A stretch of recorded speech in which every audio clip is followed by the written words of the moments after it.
मुख्यमंत्री सुखविंदर सिंह ठाकुर की अध्यक्षता में कैबिनेट बैठक हुई, जिसमें राज्य के विकास और जन कल्याण के लिए कई अहम सौगात मिली। बैठक में मुख्य रूप से सहायक निजी सचिव सीपीएस मामले पर चर्चा हुई, जो हाल के दिनों में राज्य की राजनीति में चर्चा का केंद्र बना हुआ है।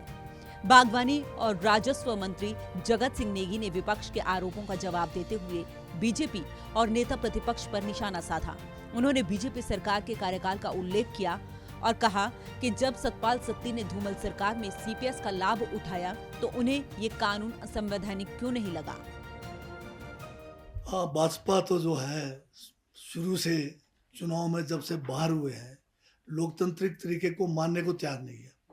पहले उन्होंने धन बल से या फिर जो है दल बदलने के उससे या अनैतिक तरीके से, असंवैधानिक तरीके से कांग्रेस की सरकार को गिराने का प्रयास शुरू से करते रहे हैं, जिसमें जो है कई 150 करोड़ से ज़्यादा पैसा भी खर्च हुआ बताया जा रहा है।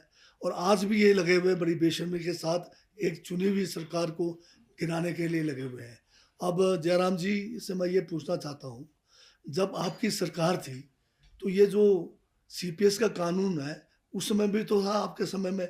आप अगर इतने जो है संविधान को मानने वाले हैं, सीपीएस के खिलाफ थे, तो आपने अपने समय में 5 साल के कार्यकाल में ये जो सीपीएस का कानून है इसको जो है हाउस में लाकर इसको जो है रिपील क्यों नहीं किया।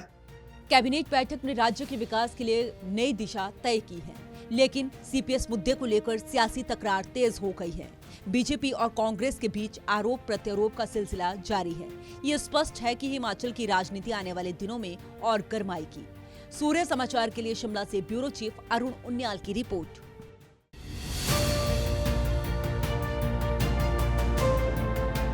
मुख्यमंत्री सुखविंदर सिंह ठाकुर की अध्यक्षता में कैबिनेट बैठक हुई, जिसमें राज्य के विकास और जन कल्याण के लिए कई अहम सौगात मिली। बैठक में मुख्य रूप से सहायक निजी सचिव सीपीएस मामले पर चर्चा हुई, जो हाल के दिनों में राज्य की राजनीति में चर्चा का केंद्र बना हुआ है। बागवानी और राजस्व मंत्री जगत सिंह नेगी ने विपक्ष के आरोपों का जवाब देते हुए बीजेपी और नेता प्रतिपक्ष पर निशाना साधा। उन्होंने बीजेपी सरकार के कार्यकाल का उल्लेख किया और कहा कि जब सतपाल सत्ती ने धूमल सरकार में सीपीएस का लाभ उठाया तो उन्हें ये कानून असंवैधानिक क्यों नहीं लगा। भाजपा तो जो है शुरू से चुनाव में जब से बाहर हुए हैं, लोकतांत्रिक तरीके को मानने को तैयार नहीं है।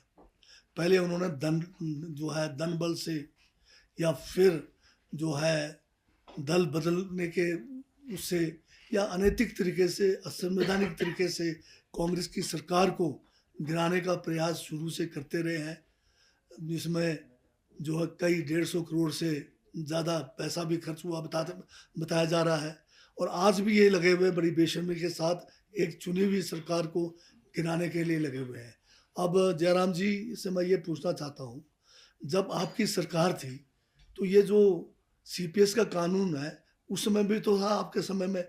आप अगर इतने जो है संविधान को मानने वाले हैं, सीपीएस के खिलाफ थे, तो आपने अपने समय में 5 साल के कार्यकाल में ये जो सीपीएस का कानून है इसको जो है हाउस में लाकर इसको जो है रिपील क्यों नहीं किया।